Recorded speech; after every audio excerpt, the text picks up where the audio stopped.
winds through the entire land of Kush. The name of the third river is the Tigris. It runs along the east side of Ashur, and the fourth river is the Euphrates. The Lord God took the man and put him in the garden of Eden to work it and take care of it.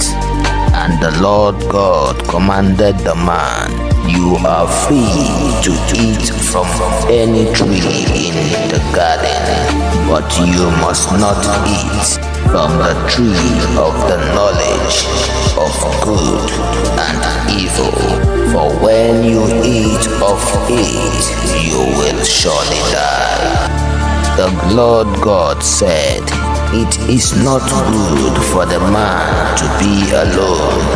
I will make